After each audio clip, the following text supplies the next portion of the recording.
প্রিয় viewers, education ওয়ার্ডবিটির পক্ষ থেকে সবাইকে জানাই স্বাগতম। আজকে আমি প্রবলেম নম্বর 18 নিয়ে হাজির হলাম। আমরা সরাসরি প্রশ্নে চলে যাচ্ছি। এখানে দেওয়া আছে 5832 এর লগ এর মান 6 হলে ভিত্তি কত? তার মানে আমি আবার প্রশ্ন পড়ছি, 5832 এর লগ, তার মানে এটা কি সংখ্যা বোঝাচ্ছে। লগ এর মান 6 হলে, তাহলে মান হচ্ছে কত? 6। এটা তো সংখ্যা, এটা তো 6 মান। আর এখানে কি ভিত্তি কত? তার মানে আমার ভিত্তি চাইছে, কিন্তু ভিত্তি কত তা জানি না, আমি ভিত্তি বের করতে হবে। তো আমরা প্রশ্ন অনুযায়ী আমরা কাজটা করি, যে আমরা জানি যে লগ, সরি কলমে মনে আঁক উঠে নাই, তার জন্যে আমি কলমটা চেঞ্জ করলাম, মনে কিছু নেবেন না। এখানে ভিত্তি, তাহলে আমরা ভিত্তি জানি না, ধরে নিলাম ভিত্তি কত এই, আর সংখ্যা কত 5832। বলছে যে এর মান 6 হলে, যে 6 আমরা এই পাশে রাখলাম, ঠিক আছে। তো এখন আমরা এটা কী করতে পারি?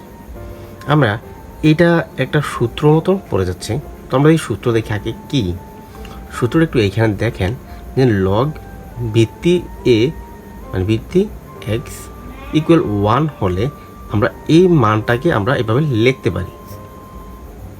আমরা আবারও প্রশ্নটা দেখি, যে এইরকম আকারে যখন থাকবে তখন আমরা এভাবে লিখতে পারবো। তার মানে দেখেন এক্সটা কোথায়? উপরে। এক্সের মান কোনটা আমার? তাহলে আমি ধরে নিই এটা এক্স।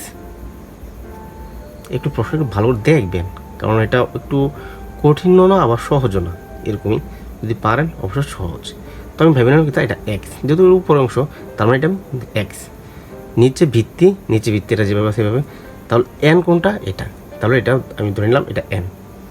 তাহলে আমার এই প্রশ্নটা কীরকম কাছে, মানে এরকম আকার থাকলে আমি এরকম আবার লিখতে পারবো। দেখি আমি এটার মতন লিখি, যেহেতু এক্সটা কোথায়? এটা।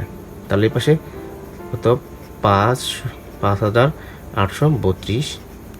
তারপর সমান সমান এ কোনটা? এটা। তাহলে আমি এ দিলাম। এন কোনটা? এই সংখ্যাটা মানে এন, এটা। তাহলে এটা উপরে না, তাহলে উপরে দিলাম 6। এখন আমি কারো ভিত্তি মান বের করবো, তাহলে ভিত্তিটা আমরা এই পাশে নিয়ে আসি, একবার পক্ষান্তর করে দিলাম, সমান 5 8 3 2।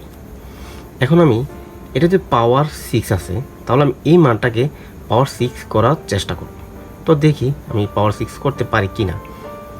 তো আমি ক্যালকুলেটর সাহায্যে নিচ্ছি, কারণ ম্যানুয়ালি করবেন আপনারা সবাই, আমিও ম্যানুয়ালি করার চেষ্টা করব। এখন আমি এখানে আছে কত? 5832। এটা লসাগু করবো। 5832 ভাগ কত?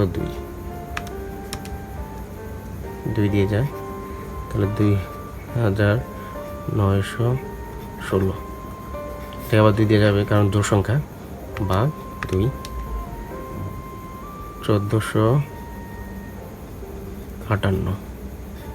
এটাকে আবার 2 দিয়ে যায়, ভাগ 2, 729।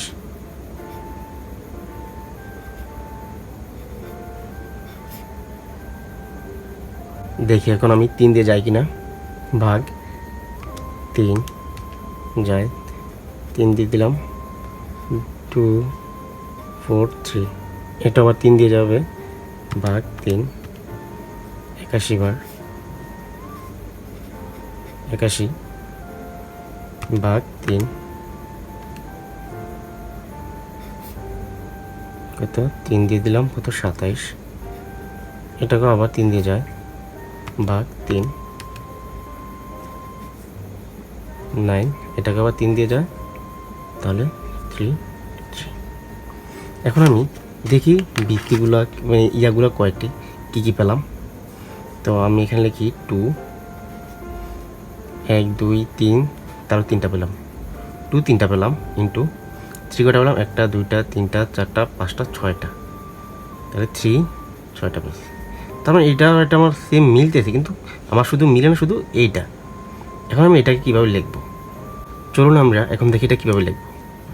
যদি আমরা এখানে 3টা 2 আছে, ইন্টু 2 ইন্টু 2, এটার জন্য কয়টা? 2টা √3 2টা √2 2 লিখতে পারি, এটার জন্য 2টা রুট 2। তারপর এটার জন্য আবার 2টা রুট 2 লিখতে পারি, আবার 2টা রুট 2 লিখতে পারি। এটার জন্য 2টা লিখতে পারি, রুট 2, তারপর রুট 2। তাহলে এটা কত হয়? 1 2 3 4 5 6টা, তাহলে রুট 2 6। এটা আমরা এভাবে লিখতে পারি। তাহলে আমরা এইটার মান কত পেলাম? রুট 2 6। আর এটা 3 তো যেভাবে সেইভাবে রাখলাম। তো এটাকে আমরা এভাবে লিখতে পারি যে 3 রুট 2 6। এটা আমরা এভাবে লিখতে পারি। তো আমরা এখন প্রশ্নে চলে যাচ্ছি। a রুট 6 ইকুয়াল a 6, তারপরে এখানে প্রশ্নে কি আছে, আমরা পেলাম কি 2 6। এখন আমরা এই পাওয়ারে বাদ দিয়ে দিলে থাকে কি a ইকুয়াল 3 রুট 2। সুতরাং a ইকুয়াল 3 রুট 2। এটা আমাদের কি ভিত্তি, আমাকে বলছে ভিত্তি কত, তার মানে ভিত্তি পেলাম আমরা এটা আমাদের কাঙ্ক্ষিত অ্যান্সার। তো যদি ভিডিওটা ভালো লাগে থাকে অবশ্যই চ্যানেলটি সাবস্ক্রাইব করবেন এবং পাশে থাকা বেল আইকনটি প্রেস করে রাখবেন। Thank you.